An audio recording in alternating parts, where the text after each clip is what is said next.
Tidak terima dengan vonis yang dijatuhkan oleh hakim, keluarga terdakwa pembunuhan marah di ruang sidang.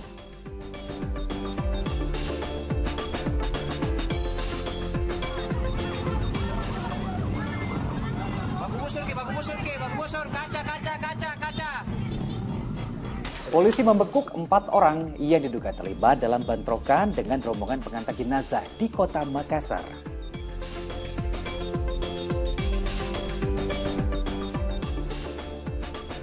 Diduga tertembak senjata api, petugas polisi yang tengah mengawal ayahnya, putra kedua Ustadz Buya Arazi Hashim, meninggal dunia di Kabupaten Tuban, Rabu siang.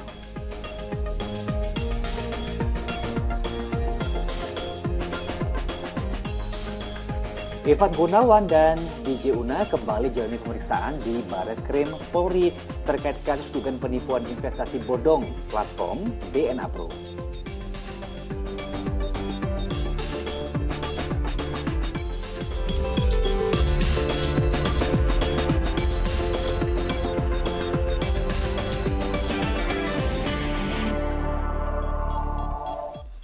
Halo, selamat pagi pemirsa. Senang sekali kami dapat kembali menyapa Anda pagi hari ini dalam Fokus Pagi edisi Kamis 23 Juni 2022 bersama saya Jamie Darusman. Ya, dan saya Nurul Cinta. Dalam 1,5 jam ke depan kami hadir dengan rangkaian informasi dan peristiwa terbaru yang berhasil dihimpun tim redaksi kami hingga dini hari tadi.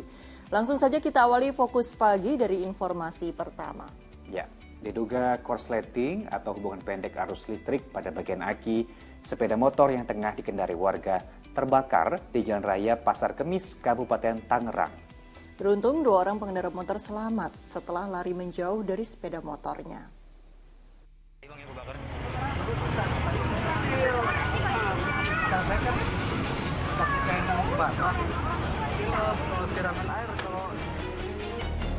Api dengan cepat membakar sebuah sepeda motor milik warga yang tengah melintas di Jalan Raya Pasar Kemis, Kabupaten Tangerang, Banten pada Rabu sore.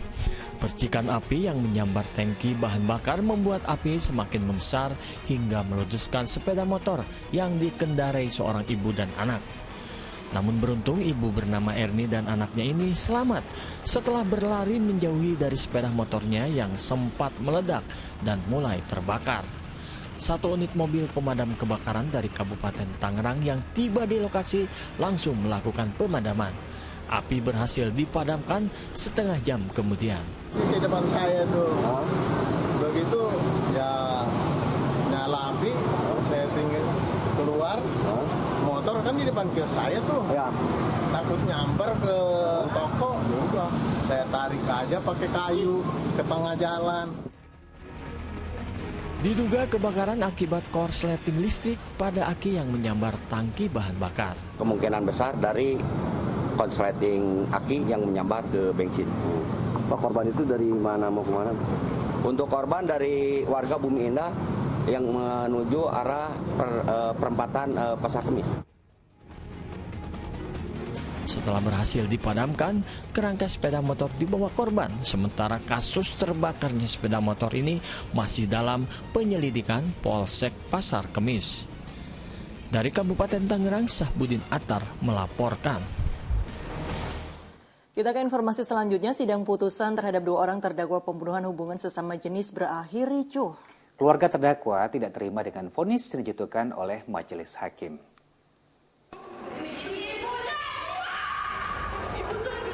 Tidak dapat menahan rasa kesal saat pembacaan putusan sidang di Pengadilan Negeri Kota Agung, Tanggamus, Lampung. Keluarga terdakwa marah di ruang sidang hingga pingsan. Keluarga terdakwa tidak menerima hasil putusan majelis hakim yang memvonis Bagas Maulana dengan hukuman 18 tahun penjara dan terdakwa Syahrial Aswad dihukum 17 tahun penjara. Sidang diikuti secara online oleh 2 orang terdakwa yang dihadirkan melalui layar monitor dari ruang lain. Untuk mengantisipasi kericuhan kedua keluarga korban dan terdakwa, sidang dikawal ketat anggota kepolisian dari Polres Tanggamus. Tidak terima dengan keputusan tersebut, kuasa hukum kedua terdakwa mengajukan keberatan dan akan melakukan banding pada sidang berikutnya. Tadi juga di persidangan telah ditanyakan sikap dari penasihat hukum terdakwa, yang mana penasihat hukum terdakwa menyatakan menolak putusan dari majelis hakim dan akan menyatakan banding. Hari ini kita sudah mendengar ada putusan yang memang kami anggap tidak memenuhi rasa keadilan terhadap klien kami Bakas dan Syahrial, sehingga kami sangat kecewa sebagai penasihat hukum. Kami akan melakukan upaya banding. Persidangan terhadap kedua terdakwa merupakan tindak lanjut proses hukum atas penemuan jenazah seorang pria yang terbungkus kantong plastik di Pekon Tiuh Memon, Tanggamus. Berdasarkan hasil penyidikan, korban dibunuh dengan berlatar belakang dendam hubungan sesama jenis. Asep Saifullah melaporkan dari Tanggamus, Lampung. Di informasi lainnya pemirsa, putra kedua seorang ulama asal Jawa Timur, Ustaz Buya Arazi Hashim, meninggal dunia di rumah kakek neneknya di Kabupaten Tuban. Ya, bocah berusia 3 tahun itu diduga tertembak senjata api petugas kepolisian yang tengah melakukan pengawalan melekat terhadap ayahnya. Suasana duka menyelimuti kediaman ulama asal Jawa Timur, Ustadz Buya Arazi Hashim dan sang istri Eli Ermawati Rabu siang. Pasangan itu harus melepas kepergian putra mereka yang baru berusia 3 tahun akibat tertembak senjata api pada bagian dagu di rumah kakek neneknya di Kecamatan Palang, Tuban, Jawa Timur.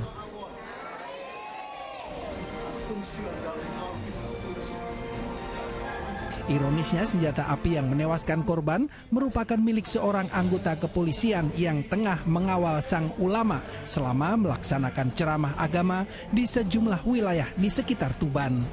Korban sempat dilarikan ke rumah sakit, namun akhirnya tak tertolong. Ya, ada unsur kesengajaan yang terjadi di wilayah Palang. Kemudian kecelakaan itu terindikasi adanya letusan senjata. Kemudian kami sudah berkoordinasi untuk saudara M ini nanti akan ditindaklanjuti oleh satuan di mana dia bertugas. Belum diketahui pasti bagaimana senjata api itu meletus saat ditinggal pemiliknya salat zuhur di masjid depan rumah kakek nenek korban. Sementara itu, sang oknum polisi berinisial M beserta senjata api miliknya langsung diamankan ke Mapolres Tuban. Sementara jenazah korban dimakamkan di TPU Desa Palang diiringi kerabat dan warga sekitar. Sapari Ranuwijaya melaporkan dari Tuban, Jawa Timur. Aparat kepolisian membekuk 4 orang yang diduga terlibat dalam bentrokan dengan rombongan pengantar jenazah di Kota Makassar, Sulawesi Selatan. Petugas yang menciduk satu persatu pelaku di rumah masing-masing menyita sejumlah senjata tajam dan busur anak panah.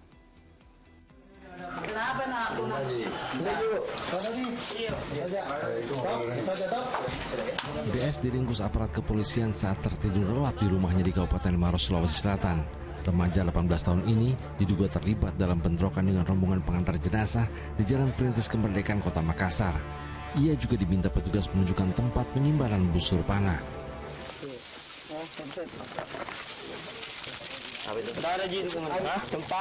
Dari keterangan DS, polisi lalu menangkap PA, remaja 14 tahun di Kota Makassar. Iya. Polisi dah? Iya. Petugas juga menyita barang bukti busur panah. Sepanjang hari Rabu kemarin, polisi telah mengamankan 4 orang yang diduga terlibat dan semuanya berasal dari kelompok warga. Kesimpulan sementara polisi, pemicu terjadinya tawuran akibat kesalahpahaman. Sejauh ini sudah 4 orang diamankan tadi pagi sekitar 04.00 kita. Ada salah satu diamankan di Maros karena memang kebetulan bekerja di Maros. Dari situlah kita kembangkan keterangan dari keterangan yang diamankan di Maros bahwa ini teman saya seperti ini, sehingga kita amankan 3 orang dan tidak tertutup kemungkinan masih ada tersangka lain. Sebelumnya pada Senin malam, rombongan pengantar jenazah yang melintas di Jalan Perintis Kemerdekaan Kota Makassar, Sulawesi Selatan terlibat saling serang menggunakan batu dan anak panah dengan warga. Bahkan mobil ambulans yang membawa jenazah tak luput dari serangan massa. Akibat bentrokan, 6 orang pengantar jenazah mengalami luka serius karena tertancap anak panah di tubuhnya. Sedianya rombongan pengantar jenazah akan menuju Kabupaten Tanah Toraja. Tiba-tiba mereka dihadang ratusan warga di wilayah perbatasan Maros dan Makassar. Andi Muhammad Sardi melaporkan dari Makassar, Sulawesi Selatan. 11 remaja, 1 diantaranya wanita, diamankan polisi karena diduga akan melakukan tawuran di kawasan Cakung, Jakarta Timur. Nah, saat diperiksa polisi, Ini petugas menemukan 2 bilah senjata tajam. Tim perintis presisi Polres Metro Jakarta Timur mengamankan 11 orang remaja di rel kereta api kawasan Cakung, Jakarta Timur. Mereka sempat berupaya kabur saat melihat kedatangan petugas. Diduga kuat para remaja ini akan tawuran, diperkuat dengan ditemukannya sejumlah barang bukti. Ya, di antaranya 2 bilah senjata tajam jenis celurit yang disembunyikan di semak-semak. 11 remaja tersebut langsung dibawa ke Mapolsek Cakung, Jakarta Timur untuk diperiksa lebih lanjut.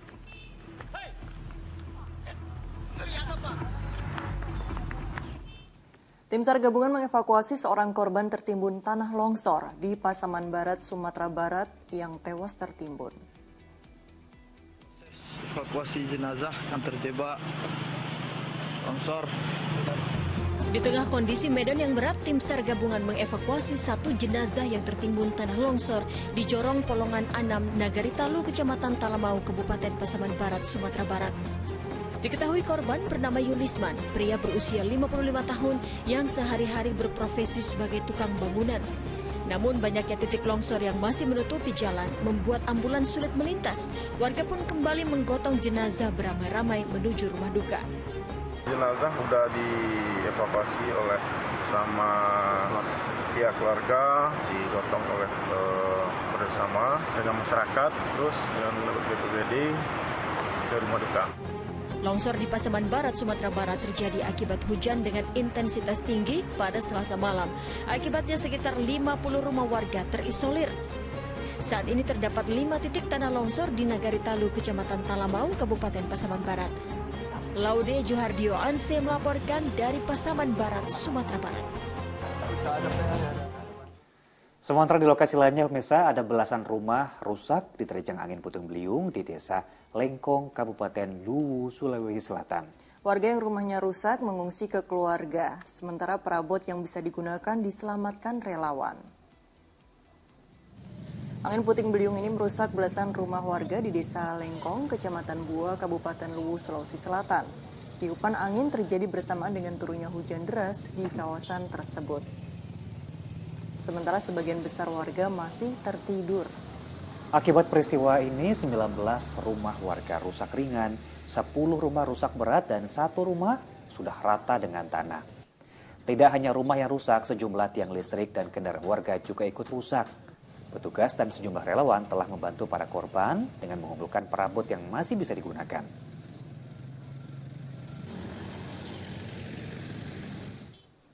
Sebuah mobil minibus yang tengah melaju tertimpa tiang listrik hingga ringsek di bagian kap mesin. Tiang listrik itu tiba-tiba saja ambruk lantaran kabelnya yang kendur, tersangkut dan tertarik bak truk tronton yang melintas dari arah berlawanan. Inilah peristiwa naas yang dialami oleh seorang pengemudi minibus di kawasan Tulang Bawang, Lampung pada Rabu siang kemarin. Mobil yang dikemudikannya tiba-tiba tertimpa sebuah tiang listrik saat melintas di Jalan Desa Moris Jaya, Kecamatan Banjar Agung, Tulang Bawang. Tiang listrik itu roboh lantaran kabelnya yang kendur menjuntai rendah hingga tersangkut dan terseret bak truk tronton yang melintas dari arah berlawanan. Kerasnya benturan membuat tiang itu patah dan kaca mobil bagian depan yang tertimpa ringsek. Sementara pengemudi truk diduga tak menyadari peristiwa itu dan terus melaju. Pengemudi minibus menderita luka ringan akibat peristiwa itu. Sejumlah warga dan petugas kepolisian yang datang ke lokasi langsung menolong korban dan menyingkirkan tiang listrik dari tengah jalan agar tak mengganggu arus lalu lintas. Ada bebaskan dengan mobil tronton. Kita juga nggak tahu karena saya berhenti, mobil udah lewat, saya langsung masuk. Saya masuk, tahu-tahu yang listrik itu rubuh dari mobil saya. Ada korban jiwa nggak, Pak? Ya? Ada korban jiwa nggak? Nah, korban jiwa nggak ada, cuma kerusakan mobil aja. Dan pemirsa, kita jeda sejenak untuk menyimak kumandang azan subuh khususnya untuk wilayah DKI Jakarta dan juga sekitarnya. Ya, ini diantaranya juga ada informasi setelah azan subuh, sebuah minibus tertubruk kereta api di perlintasan kereta api tanpa palang pintu di Medan, Sumatera Utara. Ya, ini mengingatkan kita pada peristiwa 2 hari lalu ya, juga ada peristiwa kecelakaan kereta api di kawasan Tambun, Bekasi. Nah, kita akan simak informasinya ya, usai kumandang azan berikut ini.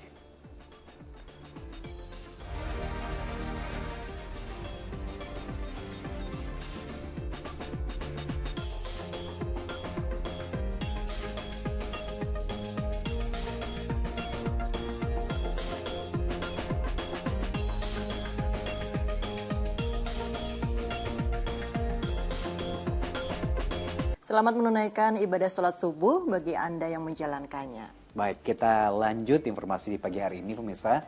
Di Sumatera Utara, seorang juru parkir atau jukir di Medan tertabrak mobil. Bahkan setelah itu korban juga terlindas bus Metro Daily saat tengah mengatur kendaraan. Ya, korban mengalami luka serius dan masih menjalani perawatan di rumah sakit. Nasib tragis dialami petugas parkir bernama Hendrik ini. Sang juru parkir itu terlindas bus Transmetro Daily di Jalan Jamin Ginting, Medan, Sumatera Utara. Kejadian bermula saat minibus hendak keluar dari area parkir di tepi jalan. Diduga pengemudi minibus tak melihat korban datang dari belakang dan terus memundurkan kendaraannya hingga menyenggol korban.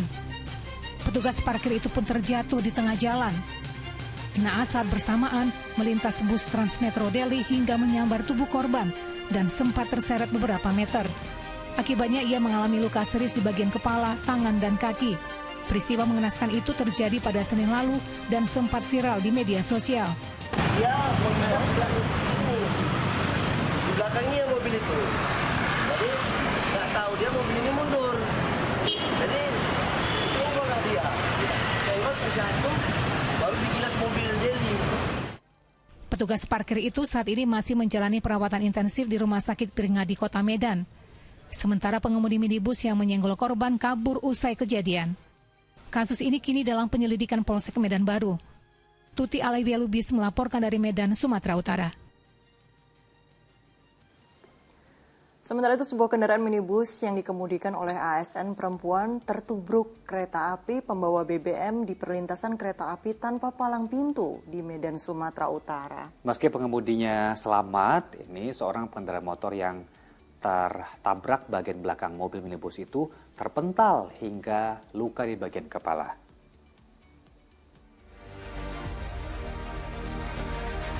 Minibus ini tertabrak kereta pengangkut BBM saat menerobos perlintasan kereta api tanpa palang pintu di Jalan Ampera, Medan, Sumatera Utara. Mobil minibus yang dikemudikan seorang ASN wanita itu terserempet hingga sampai di ujung perlintasan kereta. Meski pengemudinya selamat, namun mobil itu terdorong ke depan dan menghantam pengendara sepeda motor yang tengah berhenti menunggu kereta lewat. Korban terpental ke parit dan terluka parah di bagian kepala. Awalnya memang pada saat melintas di depan sini kita peringatin, tapi sepertinya mereka nggak mendengar. Mungkin di musik, kaca tertutup, sehingga mungkin mengakibatkan kecelakaan tersebut. Diduga kecelakaan yang nyaris merenggut nyawa itu terjadi akibat pengemudi minibus tak memperhatikan situasi sebelum menyeberangi perlintasan kereta api tanpa palang pintu itu. Muhammad Hamdani melaporkan dari Medan, Sumatera Utara. Kita beralih ke informasi lain pemirsa. Artis sekaligus desainer Ivan Gunawan dan disc joki Putri Una atau yang lebih dikenal dengan DJ Una kembali jalani pemeriksaan di Barreskrim Mabes Polri. Keduanya dimintai keterangan tambahan sebagai saksi seputar kasus dugaan penipuan investasi bodong platform DNA Pro. Proses penyidikan kasus dugaan penipuan berkedok investasi robot trading DNA Pro masih terus didalami Barreskrim Polri. Penyidik kembali memeriksa Ivan Gunawan dan DJ Una pada Rabu siang. Usai diperiksa, kuasa hukum DJ Una mengatakan kliennya hanya memiliki hubungan kerja secara profesional dengan platform DNA Pro dan tidak terlibat baik sebagai brand ambassador maupun afiliator. Kabag Penum Divisi Humas Polri menyebut kedua pesohor itu dimintai keterangan tambahan dalam kapasitas mereka sebagai saksi dalam kasus investasi ilegal DNA Pro.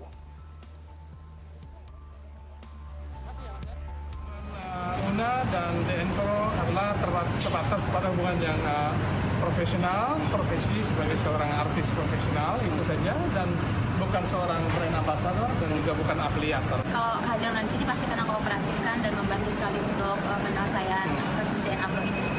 Harapannya yang pasti kasus ini cepat selesai dengan baik dan juga tidak terulang lagi lah hal seperti ini. Itu IG yang tadi pagi sudah datang dan sudah dilakukan pemeriksaan tambahan sesuai dengan petunjuk P19 dari PPU. Kemudian yang kedua adalah PJU. PJU itu juga dipanggil kembali untuk diperiksa tambahan.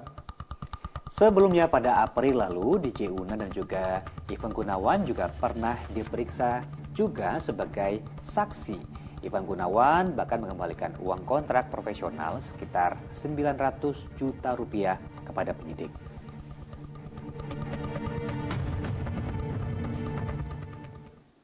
Kita ke informasi selanjutnya, Ketua Umum PDI Perjuangan Megawati Soekarno Putri mengancam akan memecat kadernya yang melakukan manuver politik jelang pemilu 2024. Ultimatum yang dilayangkan Megawati seolah mengarah kepada Ganjar Pranowo yang sebelumnya diusung Partai Nasdem sebagai salah satu calon presiden.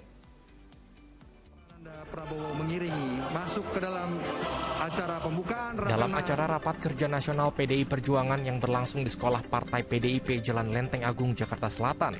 Ketua Umum Megawati Soekarno Putri mengultimatum para kadernya untuk tidak bermanuver politik tanpa persetujuannya jelang pemilu 2024. Megawati bahkan mengancam akan memecat dan mempersilahkan kadernya untuk mundur dari partai berlambang banteng jika ada yang melakukan hal tersebut.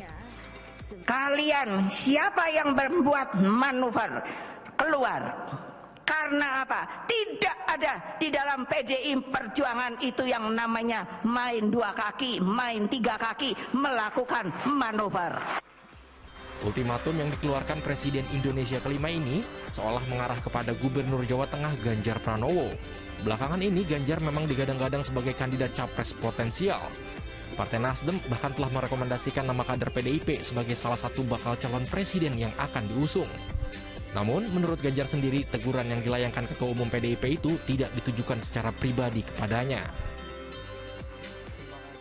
Ya, Ibu Mega mengingatkan pada anak-anaknya untuk semuanya dalam satu rampak barisan. Dan saya kira dalam konteks itu semua sepakat kok. Ya. Kalau kita bicara perintah partai, ketua umum yang sudah mendapatkan mandat kongres memegang hak prerogatif, ya briefing ini terjadi.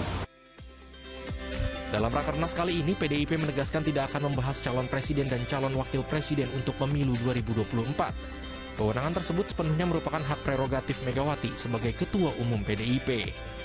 Teatrika Putri dan Eko Purwanto melaporkan dari Jakarta. Nah, sementara itu silaturahmi politik jelang pemilu 2024 terus berlanjut. Nah, ini giliran Presiden PKS Ahmad Syahiku bersama jajarannya mendatangi kantor DPP Nasdem di Gondangdia, Jakarta Pusat pada Rabu siang. Ketua Umum Partai Nasdem Surya Paloh dan Presiden PKS Ahmad Syahiku menjalin pertemuan di kantor DPP Nasdem Gondangdia, Jakarta Pusat. Kedua pimpinan partai ini menyebut pertemuan yang berlangsung belum mengarah pada koalisi, namun hanya sebatas membahas apa yang dibutuhkan Indonesia dan kesamaan visi antara Nasdem dan PKS. Koalisi baru saling melihat, menjajakin, mencari kesamaan demi kesamaan. Yang jelas belum ada koalisi, itu pasti. Tetapi dengan komitmen, kedekatan, perasaan saja, itu merupakan modal awal yang baik, saya pikir itu. Bahwa banyak kesamaan-kesamaan di antara Nasdem dengan PKS, makanya dalam positioning kita hari ini, Pak Ketum tadi menjelaskan bahwa kita equal partnership. Ya, jadi itulah yang belum.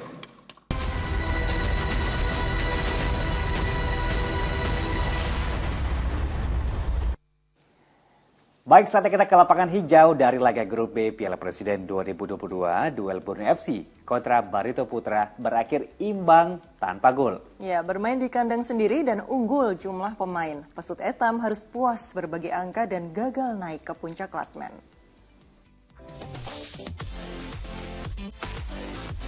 Borneo FC berhadapan dengan Barito Putra pada laga grup B Piala Presiden 2022 di Stadion Segiri, Samarinda, Rabu sore. Bermain di rumah sendiri, Pesut Etam tampil menekan pada babak pertama. Berbagai peluang diciptakan, namun buruknya penyelesaian akhir membuat tak ada gol yang tercipta. Pada paruh kedua, Stefano Lillipali hampir membuat Borneo FC unggul pada menit ke-51. Namun sayang dia gagal menyambut umpan di depan gawang Laskar Antasari. Petaka bagi Barito hadir pada menit ke-55 saat harus bermain dengan 10 pemain usai Frank Sokoy diusir wasit setelah menerima kartu kuning kedua.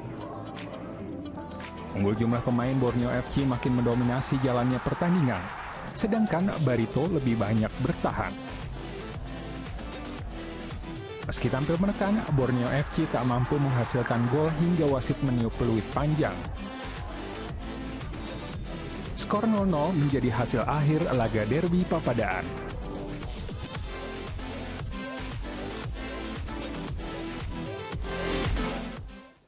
Persija Jakarta gagal memberi kado ulang tahun untuk ibu kota setelah dipermalukan Rans Nusantara FC dengan skor 1-5. Kekalahan tersebut membuat Macan Kemayoran terdampar di dasar klasemen Grup B.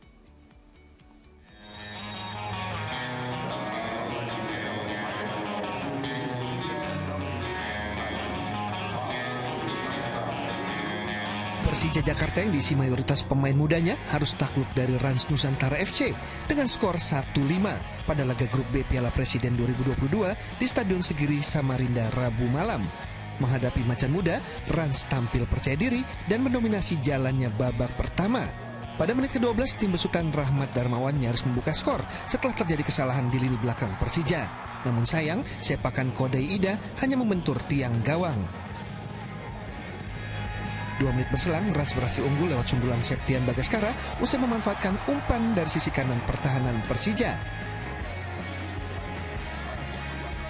Semenit jelang jeda, Rans menggandakan keunggulan lewat aksi Edo Febriansah.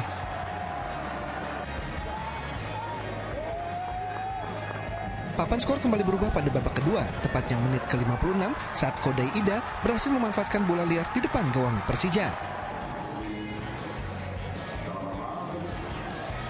Pada menit ke-68, David Lali menambah pesta gol Rans menjadi 4-0 setelah lini belakang Persija melakukan kesalahan fatal.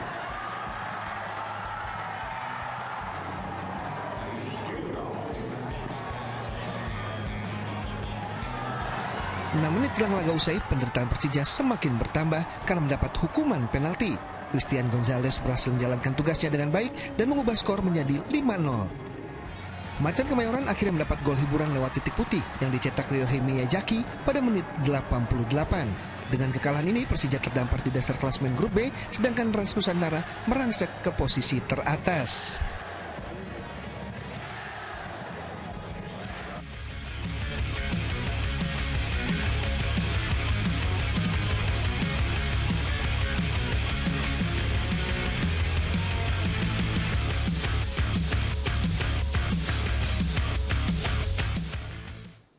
Beralih ke informasi lain, di Cengkareng, Jakarta Barat, seekor ular sanca kembang bersembunyi di atas pohon di permukiman warga. Ya, mungkin bukan masalah positif pohonnya, tapi di wilayah permukimannya yang bikin kaget ya. Takut ya? Iya, ular itu sepanjang 4,5 meter. Kita simak liputannya.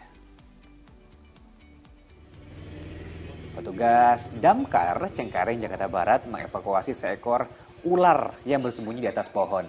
Keberadaan reptil itu tak jauh dari permukiman warga di Jalan Kedaung Kali Angke, sehingga mengkhawatirkan warga.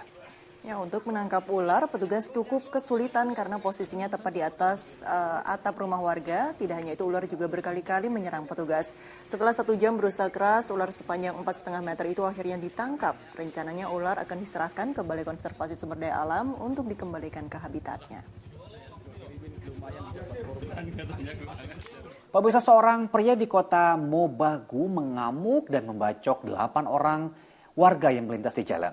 Ya, Fokus Pagi akan segera kembali bersama Jemi Darusman.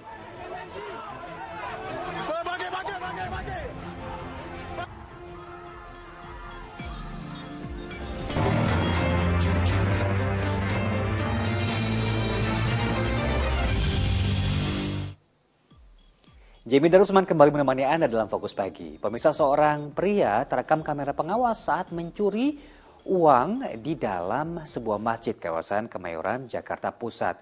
Diduga pria yang sudah lanjut usia itu merupakan pelaku spesialis pencurian kotak amal. Inilah rekaman kamera pengawas detik-detik aksi pencurian kotak amal masjid di Jalan Utang Panjang 3, Kemayoran, Jakarta Pusat.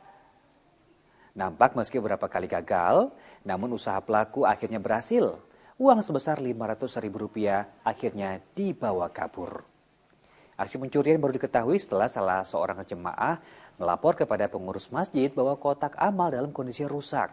Kuat dugaan pria lansia itu merupakan pelaku spesialis pencurian kotak amal lantaran dalam aksinya pelaku membekal diri dengan alat untuk membobol kunci kotak amal. Pengurus masjid memilih untuk tak melaporkan kasusnya ke polisi.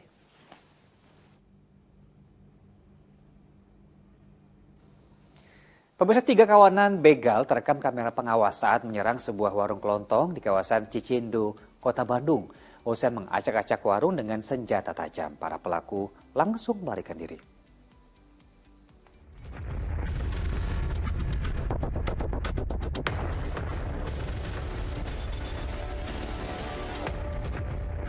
Inilah rekaman kamera pengawas detik-detik aksi 3 kawanan begal di Jalan Citra, Kecamatan Ciciendo, Bandung. Nampak, para pelaku yang tengah melintas di lokasi tiba-tiba menghentikan sepeda motornya saat melihat seorang warga tengah asik memainkan ponsel di depan warung. 2 dari 3 pelaku kemudian turun dan langsung mengancam korban agar menyerahkan barang berharganya. Beruntung, korban berhasil menyelamatkan diri melalui pintu belakang warung. Para pelaku yang kesal tidak mendapatkan korban incarannya, langsung mengacak-acak isi warung dan menggasak sejumlah uang di dalam laci. Begal keburu panik, nggak sempat ngambil HP-nya, cuma ngambil sedikit barang kecil aja yang dari warung. Mungkin karena terlalu panik, udah gitu langsung keluar. Itu yang diambil orangnya ya. Yang diambil sendiri apa aja berarti? Yang diambil sendiri cuma itu aja, soalnya ya keburu panik. Uang koin yang recehan, marah besar. Sebelum melakukan aksinya di warung, ketiga pelaku juga sempat melakukan aksinya di sebuah kos-kosan dan merampas barang berharga milik penghuni kosan. Bahkan, para pelaku juga diketahui beraksi di 5 titik yang berbeda dalam waktu semalam. Muhammad Rizal melaporkan dari Bandung, Jawa Barat. Sementara di Kota Padang, pemirsa, CCTV juga merekam aksi rampok terhadap 2 orang anak di jalan atau di kawasan Joni Anwar Lapai. Nah, setelah dilakukan penyelidikan, 2 pelaku akhirnya diringkus polisi.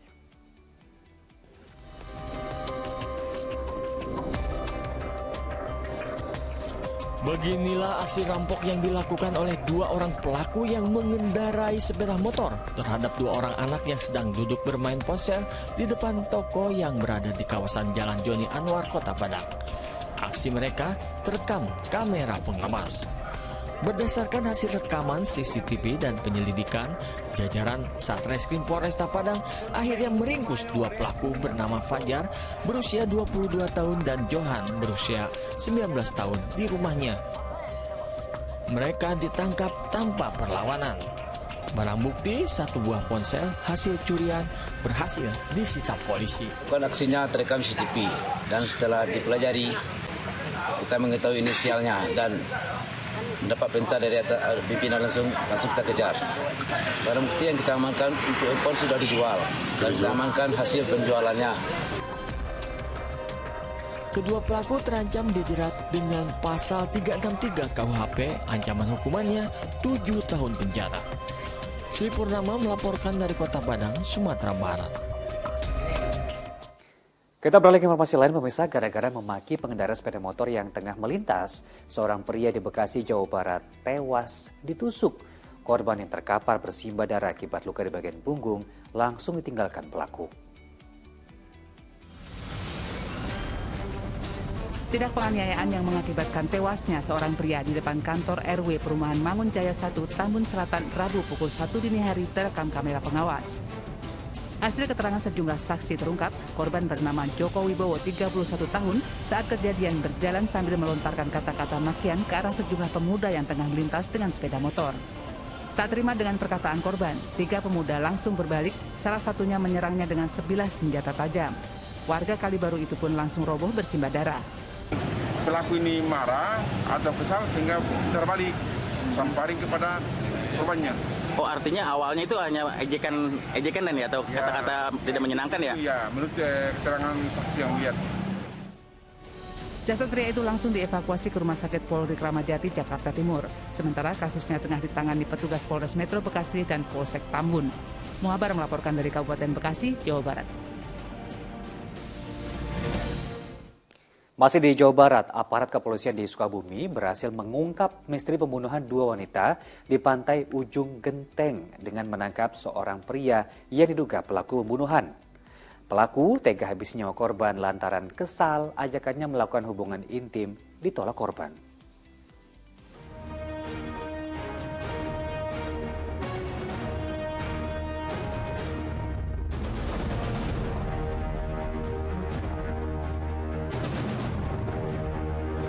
Inilah pria yang paling dicari aparat kepolisian dalam beberapa hari terakhir.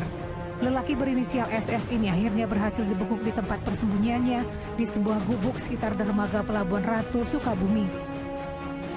Lelaki berusia 51 tahun itu ditangkap karena diduga pelaku pembunuhan terhadap 2 wanita yang jasadnya ditemukan di pantai Ujung Genteng. Kakinya terluka setelah diterjang timah panas petugas karena mencoba kabur. Dari pemeriksaan polisi, SS tega menghabisi korban lantaran kesal menolak diajak berhubungan intim. Pelaku yang tersinggung karena sudah diberikan sejumlah uang, kemudian menusuk korban dengan senjata tajam hingga tewas. Pelaku ditemani oleh saudara Adel yang sebagai korban. Setelah menyanyi-nyanyi dan minum yang keras, pelaku mengajak saudara Adel untuk bersetubuh dan diberikan sejumlah uang.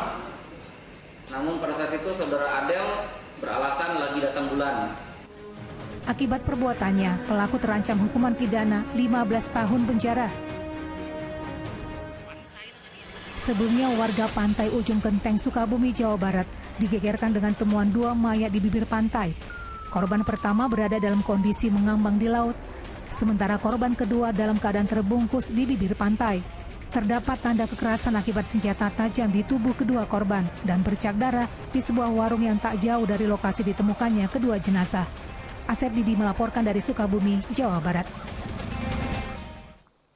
Pemirsa, seorang pria di Kota Mobagu mengamuk dan membacok 8 orang warga yang melintas di jalan. Pelaku terluka parah lantaran diamuk warga yang kesal dengan perbuatannya.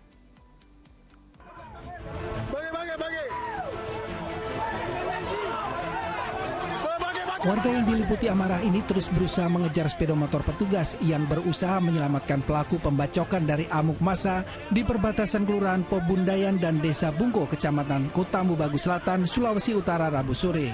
Pria itu dijadikan bulan-bulanan warga usai berkeliling menggunakan sepeda motor dan mengamuk menggunakan parang hingga melukai 8 orang yang ditemui di jalanan. Ke-8 korban sudah dievakuasi ke Rumah Sakit Umum Daerah Kota Mobagu untuk mendapatkan perawatan akibat luka-lukanya yang cukup parah. Alhamdulillah saat ini korban sudah dalam penanganan semua, sementara tercatat 8 orang.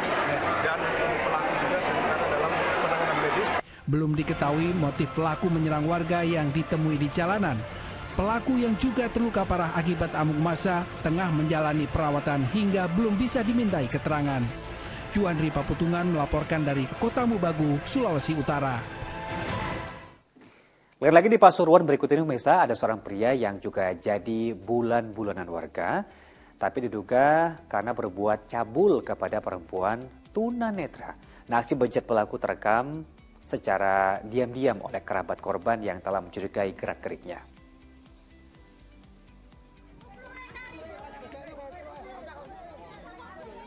Emosi warga desa Tutur, Pasuruan tak terbendung saat petugas dan perangkat desa mengevakuasi YH, seorang dukun pengobatan tradisional yang diduga mencabuli FR, wanita tunanetra. Pelaku ditangkap setelah kerabat korban melaporkan tindakan bejatnya kepada perangkat desa. Peristiwa berawal saat pelaku datang bertamu dengan dalih hendak mengobati mata korban. Namun kerabat korban yang curiga dengan gerak-gerik pelaku kemudian merekam aksi bejat pelaku secara diam-diam. Diduga pelaku kerap melakukan hal serupa terhadap pasien lainnya dengan modus pengobatan dan memberikan santunan. Kasusnya kini ditangani Markas Polres Pasuruan. Apakah pernah dilakukan dulu pernah dilakukan atau tidak, bagaimana juga kita masih belum tahu. Karena itu butuh pendalaman lagi, nanti kita juga butuh tim-tim lain, artinya bukan hanya dari kita di kepolisian, mungkin dari P2 TP2A, dari Pemda Kabupaten Pasuruan juga kita gandeng, kita juga butuh pendampingan. Aparat kepolisian di Semarang akhirnya mengamankan satu orang yang diduga pelaku pembuangan bangkai kambing di aliran Sungai Serang. Ia mengaku disuruh membuang bangkai kambing dengan upah Rp100.000.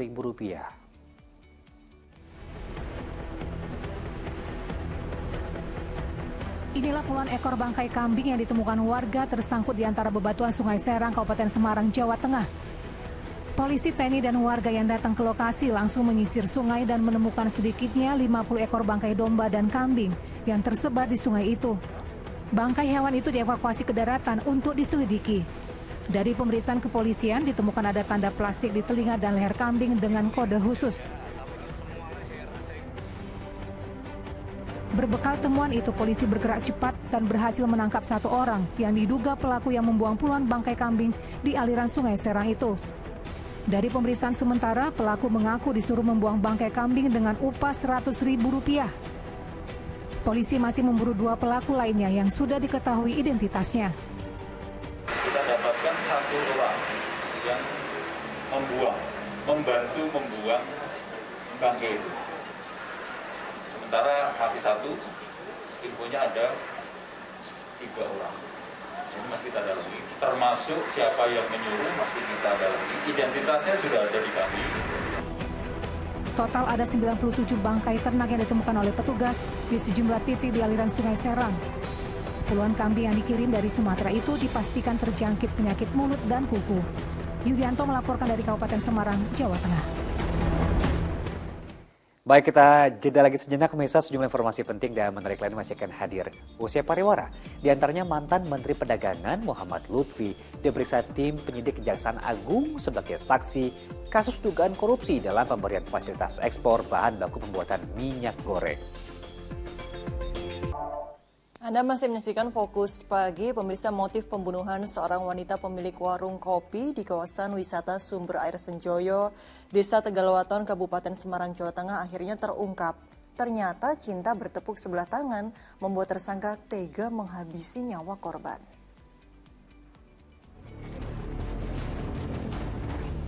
Teka-teki motif pembunuhan seorang wanita pemilik warung kopi di kawasan wisata Sumber Air Senjoyo, Kabupaten Semarang, Jawa Tengah akhirnya terkuak. Polisi yang melakukan pemeriksaan intensif pada tersangka mengungkap pembunuhan ternyata berlatar belakang asmara. Pria berusia 54 tahun warga kota Salatiga itu tega membunuh korban karena cintanya bertepuk sebelah tangan. Ia sakit hati, korban yang merupakan wanita bersuami itu menolak pernyataan cinta tersangka. Hingga pada saat kejadian, tersangka yang kembali menyatakan perasaannya tak digubris oleh korban. Ia pun emosi dan langsung menyerang pujaan hatinya itu dengan sangkur yang sudah ia siapkan. Dengan membabi buta, korban dianiaya hingga mengalami luka tusuk di dada, leher, dan lengan. Korban akhirnya tewas di lokasi kejadian. Motifnya setelah kami lakukan pendalaman adalah cinta bertepuk sebelah tangan. Jadi beberapa kali pelaku ini mengungkapkan perasaannya itu kepada korban, namun beberapa kali juga ditolak oleh korban. Peristiwa pembunuhan sang pemilik warung kopi bernama Sumiati itu terjadi 10 Juni lalu. Jasadnya ditemukan oleh sang suami dalam kondisi terluka parah di dada dan leher. Kini tersangka dijerat pasal tentang pembunuhan berencana dengan ancaman pidana maksimal seumur hidup. Guna melengkapi barang bukti, polisi masih mencari sangkur yang digunakan tersangka untuk menghabisi korban. Yulianto melaporkan dari Kabupaten Semarang, Jawa Tengah. Diduga terjalin hubungan gelap, seorang pria pensiunan di Madiun, Jawa Timur tewas. Korban alami sejumlah luka bacokan dan tergeletak di dekat kediamannya.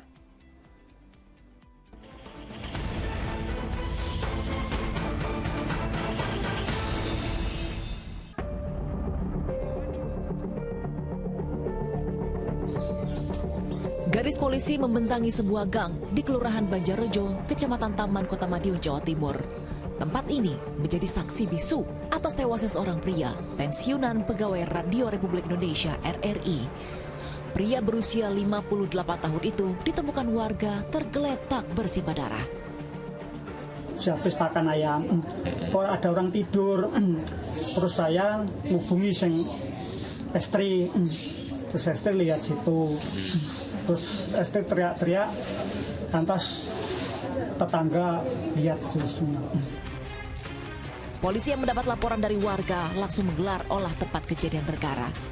Dari pemeriksaan sementara, ditemukan sejumlah luka sabetan senjata tajam di kedua tangan dan leher korban.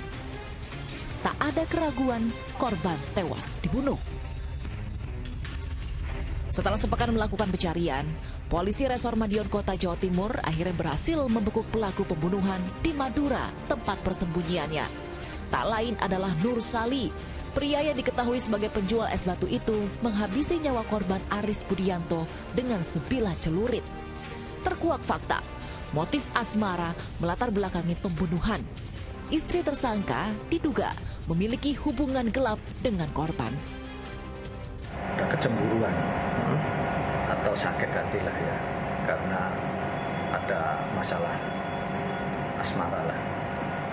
Istri pelaku itu selingkuh dengan korban itu lah. Nah, begitulah dugaan ya. Sementara pengakuan daripada tersangka seperti itu. Peristiwa berawal ketika korban Aris Budianto hendak menjalankan ibadah sholat subuh di dekat kediamannya. Tersangka Nur Sali yang tak lain merupakan tetangga Aris, kala itu mengendarai sepeda motor bersama 3 rekannya dari Madura menuju Madiun. Tak ada angin, tak ada hujan, pelaku langsung membacok korban secara membabi buta. Korban yang tak berdaya tergeletak begitu saja di permukiman warga hingga meregang nyawa. Nur Sali bersama rekannya kemudian langsung melarikan diri. Hingga kini, polisi masih melakukan pencarian terhadap istri Nur Sali. Pasalnya, sejak kejadian, sang istri menghilang tak diketahui rimbanya. 2 rekan Nur Sali telah diamankan petugas, sementara 1 pelaku lain adalah Akri, pembonceng Nur Sali saat melakukan eksekusi, kini masih buron. Sesungguhnya, menghabisi nyawa seseorang dengan alasan apapun tak bisa dibenarkan. Emosi tak terkendali justru membuat Nur Sali harus menghabiskan sisa hidupnya di balik jeruji besi. Atas pembunuhan berencana yang dilakukan para pelaku, ancaman seumur hidup kini menanti. Tim Liputan melaporkan. Beralih ke informasi lain, mantan Menteri Perdagangan Muhammad Lutfi selama 12 jam diperiksa tim penyidik Kejaksaan Agung. Lutfi diperiksa sebagai saksi kasus dugaan korupsi dalam pemberian fasilitas ekspor crude palm oil atau bahan baku pembuatan minyak goreng.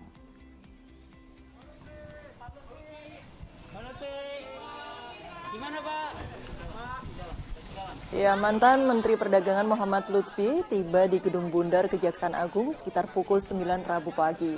Lutfi diperiksa sebagai saksi kasus dugaan korupsi dalam pemberian fasilitas ekspor crude palm oil atau bahan baku pembuatan minyak goreng dan turunannya. Sekitar pukul 9 malam atau selama 12 jam menjalani pemeriksaan, mantan Menteri Perdagangan Muhammad Lutfi kemudian meninggalkan Gedung Bundar. Ia enggan secara detail menjelaskan materi pemeriksaan dan menyerahkan sepenuhnya kepada penyidik. Sementara Direktur Penyidikan Jampidus Kejaksaan Agung Supardi mengatakan pemeriksaan terkait implementasi peraturan di Kementerian Perdagangan mulai dari harga eceran hingga proses terbitnya persetujuan ekspor. Mantan duta besar ini juga diperiksa terkait 5 orang tersangka. Pada hari ini saya menjalankan tugas saya sebagai rakyat Indonesia memenuhi yang taat dengan hukum, memenuhi panggilan sebagai saksi di Kejaksaan Agung. Tadi saya sudah datang tepat waktu, tepat hari, dan melaksanakan semua yang ditanyakan, saya jawab dengan sebenar-benarnya. Saya berterima kasih juga sama teman-teman media yang sudah menunggu dari jam 9 pagi, tetapi saya tidak tanda jawab karena semua materinya silahkan ditanyakan kepada penyidik. Terima kasih. Pemeriksaannya apa? Pertanyaannya seputar pertama tentunya terkait dengan latar belakang dan implementasi dari berbagai peraturan yang terbit di Kemendak, ya, menyangkut peraturan menyangkut harga eceran terendah, kemudian ketentuan ekspor, ketentuan DMO, ya, dan lain beberapa ketentuan yang menyangkut proses terbitnya PE.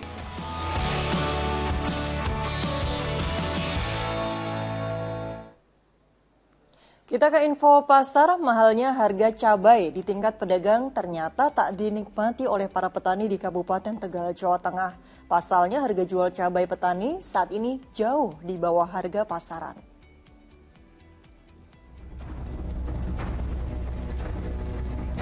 Memanfaatkan momen harga cabai yang saat ini sedang mahal, petani cabai di Desa Lemah Duwur, Kabupaten Tegal, Jawa Tengah, pada Rabu siang memilih memanen tanamannya lebih awal. Mereka khawatir jika tak segera dipanen, harga cabai akan kembali anjlok. Meski begitu, petani di Tegal tak sepenuhnya menikmati keuntungan tinggi dengan mahalnya harga cabai di tingkat pedagang. Harga cabai di petani hanya Rp35.000, terpaut cukup jauh jika dibandingkan dengan harga di tingkat pedagang yang saat ini mencapai Rp60.000 per kilogram. Harga cabai di tingkat petani pun masih bisa turun jika kualitasnya kurang bagus karena terserang hama ulat. Petani jenengan berapa jual ini? 35, kadang 33. Hingga 35 ini. Itu harga segitu? Kemarin 33. Paling taninya. Taninya. Dijual. Jualnya kemana biasanya? Pakul. Para petani berharap harga cabai di pasaran tidak kembali anjlok karena akan berdampak lebih parah pada harga di tingkat petani menjadi lebih murah dan bisa merugikan petani. Kuncoro Wijayanto melaporkan dari Kabupaten Tegal, Jawa Tengah. Sementara itu, Menteri Perdagangan Zulkifli Hasan kembali melakukan inspeksi mendadak ke pasar guna memantau harga minyak goreng curah. Minyak goreng curah kini Rp14.000 per liter. Namun harga cabai rawit tak terkendali, tembus Rp130.000 per kilogram. Jadi ini seliter. Kembali sidak. Kali ini Menteri Perdagangan Zulkifli Hasan untuk memastikan harga minyak goreng curah. Dalam sidak di Pasar Klender, Jakarta Timur Rabu pagi, harga minyak goreng curah kini Rp14.000 per liter. Menteri Perdagangan mengatakan minyak goreng curah yang ada saat ini akan diganti dengan kemasan sederhana yang harganya dibanderol Rp14.000 per liter dan akan segera beredar di pasaran. Saat ini izin edarnya tengah diproses oleh Badan Pengawas Obat dan Makanan. Teman-teman lihat sendiri sekarang kalau di Jakarta ini stok lebih dari cukup, orang tidak ngantri lagi. Di tengah harga minyak goreng curah yang sudah relatif stabil, namun harga cabai kini justru tak terkendali. Di pasar tradisional Ciawi, Kabupaten Bogor, harga cabai merah meroket tajam tembus Rp130.000 per kilogram atau naik 2 kali lipat dari harga sebelumnya. Tidak hanya mengagetkan pembeli, namun juga membuat omset pedagang turun drastis hingga 40%. Di pasar tradisional Mojo Agung, Jombang, harga cabai rawit dijual Rp100.000 per kilogram. Untuk mengurangi cabai yang busuk akibat tidak laku, para pedagang harus menyiasatinya dengan mengoplos cabai rawit merah dengan cabai rawit hijau yang dijual Rp10.000 per kantong atau per ons. Tim Liputan melaporkan.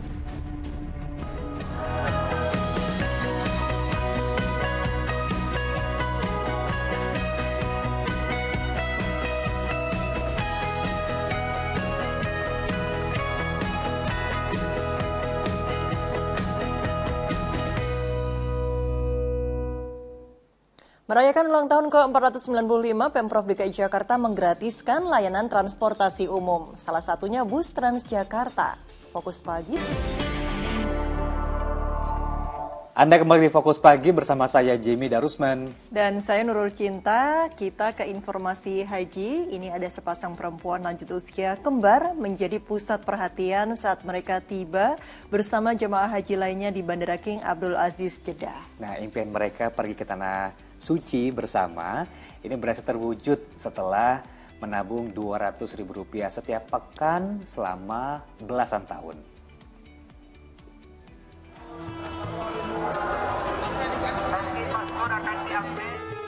Sejak menginjakan kaki di Bandara King Abdul Aziz Jeddah, sosok pasangan kembar lansia bernama Mariano dan Mariana dari Munti ini langsung menjadi perhatian. Keduanya seolah tak ingin berjarak, bercengkrama, saling bergandengan tangan, penuh sukacita. Betapa tidak, impian pergi menunaikan ibadah haji ke tanah suci bersama-sama akhirnya terwujud setelah keduanya yang merupakan petani peneres karet menabung sebesar Rp200.000 setiap pekan selama 11 tahun. Uniknya, salah satu doa yang bakal mereka panjatkan di depan Ka'bah nanti adalah memohon diberikan jodoh. Karena lansia kembar berusia 60 tahun ini mengaku belum menikah. Saya berdoalah nanti sampai ke tanah suci. Pertama sekali kalau pulang dari tanah suci, kalau masih ada lagi jodoh saya di dunia ini, batinku. Saya mau kawin lagi, tapi orangnya kepilih. Mariana dan Mariano merupakan jamaah kloter 10 yang merupakan kloter terakhir Embarkasi Medan, yang merupakan gabungan jemaah asal Tapanuli Selatan, Aceh, dan Medan. Puji Abdul Subekti melaporkan dari Jeddah. Nah, masa gelombang kedua jemaah calon haji Indonesia terus berdatangan di Jeddah, Arab Saudi. Namun rangkaian aktivitas jemaah ini sempat terganggu dengan banyaknya penawaran provider pulsa lokal. Inilah para petugas provider komunikasi lokal yang telah bersiap untuk menghampiri jemaah calon haji Indonesia saat tiba di Bandara King Abdul Aziz, Jeddah, Arab Saudi. Keberadaan mereka ini dinilai mengganggu para jemaah dan petugas dari kantor urusan haji Indonesia saat memberikan arahan. Selain itu, cara mereka menjual provider juga cukup meresahkan. Pasalnya para jemaah diminta nomor paspor dan data pribadi. Pihak kantor urusan haji Indonesia kini telah meminta agar keberadaan para penjajal provider terlebih dahulu diatur dan ditertibkan oleh otoritas setempat.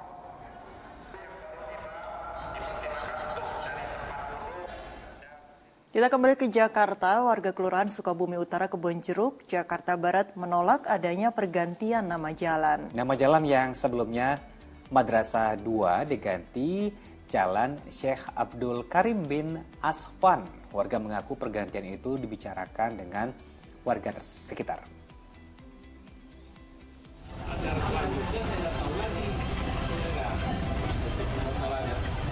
Dengan membentangkan spanduk yang bertuliskan penolakan pergantian nama jalan, warga Jalan Madrasah 2 Sukabumi Utara, Jakarta Barat mendatangi kantor Kelurahan Sukabumi Utara. Ada sebanyak 11 RT dari 3 rukun warga yang menolak adanya pergantian nama jalan tersebut. Selain tidak dapat sosialisasi sebelumnya, warga juga khawatir dengan masalah pengurusan administrasi domisili dan surat menyurat. Apalagi pergantian nama jalan tersebut karena dilakukan secara sepihak. Karena nama jalan itu juga memang sudah ada dari sebelumnya, gitu kan. Artinya mempunyai historis, mempunyai sejarah. Nah, kenapa? Ini juga mempertahankan juga kenapa tahu-tahu ada pergantian nama baru, ya kan?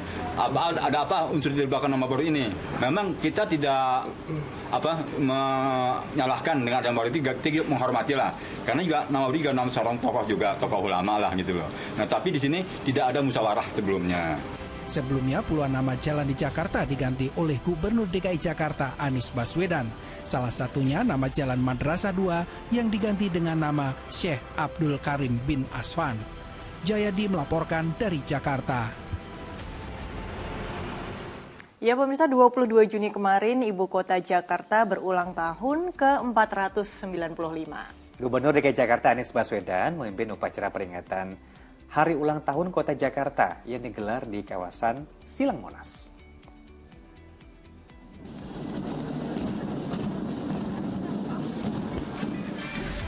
Drum band dan iring-iringan Abang None, aparatur sipil negara dan jajaran pemerintah Provinsi DKI Jakarta meriahkan peringatan HUT ke-495 Kota Jakarta di kawasan Monumen Nasional. Upacara dipimpin langsung oleh Gubernur DKI Jakarta Anies Baswedan. Dalam pidatonya menginjak usianya yang hampir 500 tahun, DKI Jakarta masih memiliki kesempatan untuk menjadi kota yang lebih baik lagi dan bisa menjadi rujukan bagi kota-kota lainnya di dunia. Kita harus terus-menerus memastikan bahwa kemajuan di Jakarta dilakukan bukan saja untuk kita memenuhi standar nasional. Tunjukkan bahwa perjalanan ke depan Jakarta adalah menjadi kota yang bisa menjadi rujukan kota-kota lain di Asia Tenggara. Jakarta adalah ibu kota Indonesia hari ini dan Jakarta masih menjadi pusat kegiatan ekonomi dan pusat ASEAN atau Asia, Asosiasi Negara-Negara Asia Tenggara. Merayakan hajatannya, Pemprov DKI menggratiskan layanan transportasi umum, salah satunya bus Transjakarta.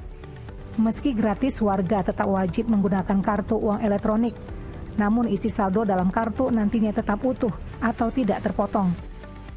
Sementara transportasi MRT dan LRT memberlakukan tarif hanya sebesar Rp1. Warga pun antusias menikmati layanan gratis MRT dan LRT tersebut. Namun layanan gratis transportasi umum itu berlaku hanya sehari. Tim Liputan melaporkan.